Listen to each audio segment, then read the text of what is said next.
आज हम पार्ट 2 लाख की चूड़ियाँ पढ़ने वाले हैं। इस पाठ में बताया गया है कि एक बदलू नाम का व्यक्ति है जो मनिहारी का काम करता है, यानी चूड़ियाँ बनाता था। ठीक है, तो लेखक को वो किस तरह अपनी ओर आकर्षित करता है, किस तरह वो लेखक को अपने हाथ से बनाकर लाख की गोलियां देता था, और किस तरह से बदलू जो व्यक्ति है वो अपने घर के बाहर ही बैठकर घंटों काम किया करता था, और उसकी चूड़ियाँ इतनी सुंदर थी कि घर आसपास के गांव के लोग भी उससे चूड़ियाँ खरीदते थे। और वह कभी भी पैसों के बदले चूड़ियाँ नहीं बेचता, वो अनाज के बदले चूड़ियाँ बेचता था। ओके, तो अब हम यहाँ पर पाठ रीड करके पढ़ने वाले हैं। सारे गांव में बदलू मुझे सबसे अच्छा आदमी लगता था, क्योंकि वह मुझे सुंदर सुंदर लाख की गोलियाँ बना कर देता था। मुझे अपने मामा के गांव जाने का सबसे बड़ा चाव यही था कि जब मैं वहाँ से लौटता था तो मेरे पास ढेर सारी गोलियाँ होती, रंग बिरंगी गोलियाँ जो किसी भी बच्चे का मन मोह ले।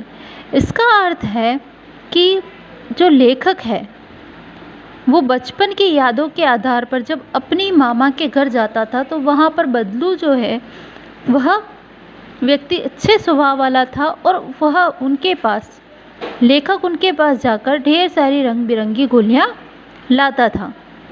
वैसे तो मेरे मामा के गांव का होने के कारण बदलू को मामा कहना चाहिए था, परंतु मैं उसे बदलू मामा न कहकर बदलू काका कहा करता था, जैसा गांव के सभी बच्चे उसे कहा करते थे। बदलू का मकान कुछ ऊंचे पर बना था। मकान के सामने बड़ा सा सहन था, एक पुराना नीम का वृक्ष लगा था, उसी के नीचे बैठकर बदलू अपना काम किया करता था। बगल में भट्टी दहकती रहती जिसमें वह लाख पिघलाया करता। सामने एक लकड़ी की चौखट पड़ी रहती जिस पर लाख के मुलायम होने पर उसे सलाख के समान पतला करके चूड़ी का आकार देता। पास में 4 भिन्न भिन्न आकार की बेलनुमा मुंगेरियाँ रखी रहती, जो आगे से कुछ पतली और पीछे से मोटी होती। लाख की चूड़ी का आकार देकर उन्हें मुंगेरियों पर चढ़ाकर गोल और चिकना बनाता। तब एक एक करके पूरे हाथ की चूड़ियाँ बना चुकने के पश्चात उन पर रंग करता। इस पैराग्राफ में बताया गया है कि किस प्रकार बदलू चूड़ियाँ बनाने का कार्य करता था। नेक्स्ट है, बदलू यह कार्य सदा ही एक मचिए पर बैठकर किया करता था।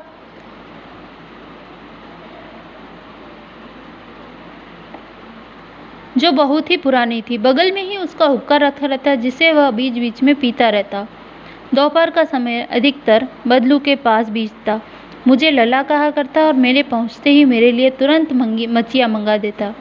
मैं घंटों बैठकर उसके पास चूड़ियाँ बनाते देखता रहता। लगभग रोज ही 4 से 6 जोड़े चूड़ियाँ बनाता था। पूरा जोड़ा बना लेने के पश्चात उस पर बेलन पर चढ़ाकर कुछ क्षण चुपचाप देखता रहता, मानो बेलन न पैर होकर किसी नववधू की कलाई हो। तो वहाँ पर उसके मन के भाव दिखाई देते थे कि किस प्रकार लेखक वहाँ पर जाता था और उसके पास बैठकर समय बिताता था। बदलू मनिहार था। चूड़ियाँ बनाना उसका पैतृक पेशा था।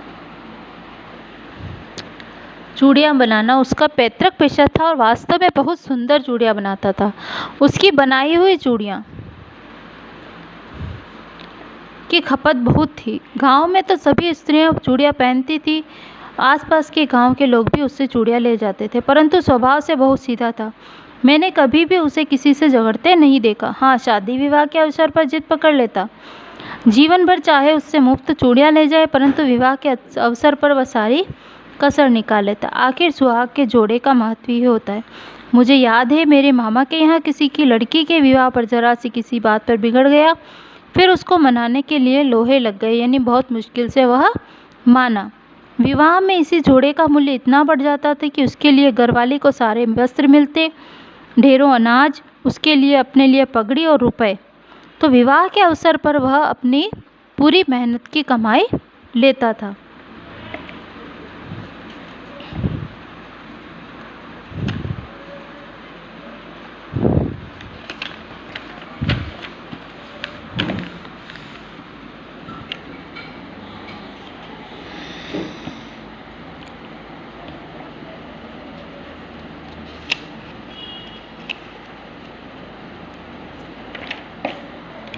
यदि संसार में बदलू को किसी से चिढ़ थी तो वह थी कांच की चूड़ियों से।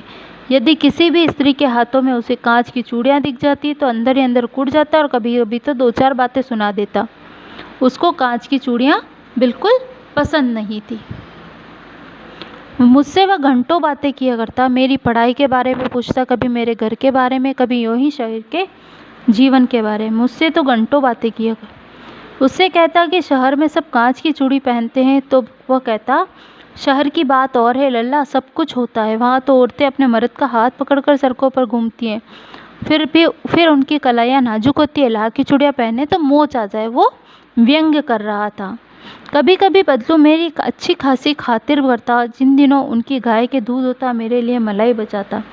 लेखक के लिए वो मलाई बचा कर रहता और आम की फसल होने पर वह उनके यहाँ पर आम भी खाता था।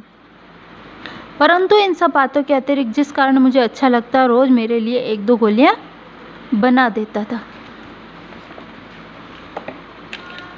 बहुधा मैं हर गर्मी की छुट्टी में अपने मामा के यहाँ चला जाता। 1-आध महीने वहाँ रखकर स्कूल खुलने के समय तक वापस आ जाता। परंतु 2-3 बार ही मामा के यहाँ गया होऊंगा। पिता की इतनी दूर शहर में बदली हो गई और लंबी अवधि तक मैं अपने मामा के गांव ना जा सका। तब लगभग 8-10 वर्षों के बाद जब मैं गया, मैं इतना बड़ा हो गया कि लाख की गोलियों में मेरी रुचि नहीं रही। अतः गांव के होते हुए भी कई दिनों तक बदलू का ध्यान न आया। मैंने गांव में देखा कि सभी स्त्रियां कांच की चूड़ियां पहने हैं। विरले ही हाथों में मैंने लाख की चूड़ियां देखी। यानी जब वह लंबे समय के बाद गांव गया तो गांव की सभी औरतों के हाथ में उसने कांच की चूड़ियां देखी। बहुत कम ऐसी स्त्रियां थी जो लाख की चूड़ियां पहनी थी। एक दिन सहसा मुझे बदलू का ध्यान हुआ। या बात यह हुई कि बरसात में मेरे मामा की छोटी लड़की आंगन में फिसलकर गिर पड़ी। उसके हाथ की कांच की चूड़ी टूटकर उसकी कलाई में घुस गई और खून बहने लगा। मेरे मामा उस समय घर पर न थे, मुझे ही उसकी मरहम पट्टी करनी पड़ी। तभी सहसा मुझे बदलू का ध्यान हुआ और मैंने सोचा कि मैं उससे मिलाऊं। अतः शाम को घूमते घूमते उसके घर चला गया।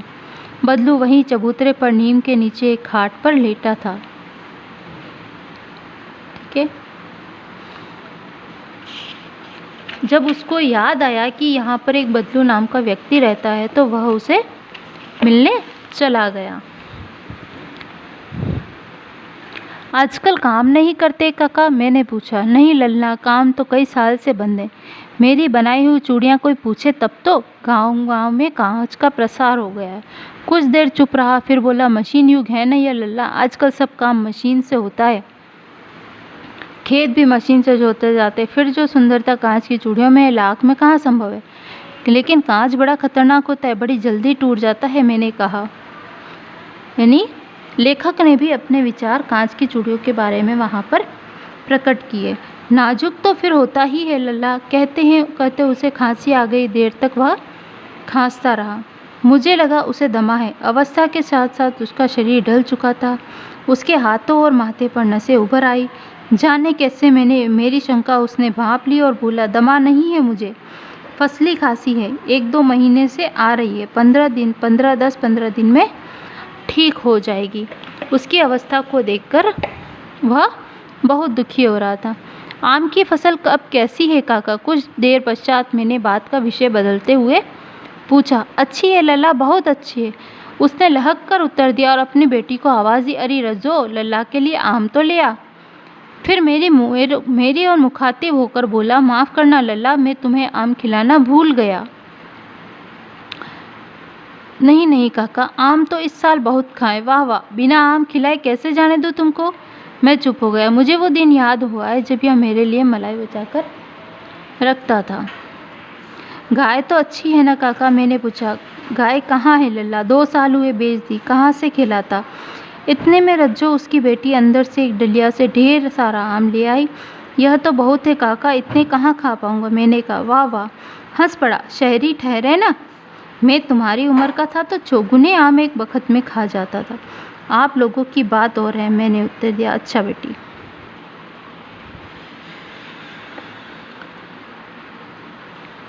मैंने उत्तर दिया अच्छा बेटी लल्ला को 4-5 आम छाट कर दे दो, सिंदूरी वाले देखना।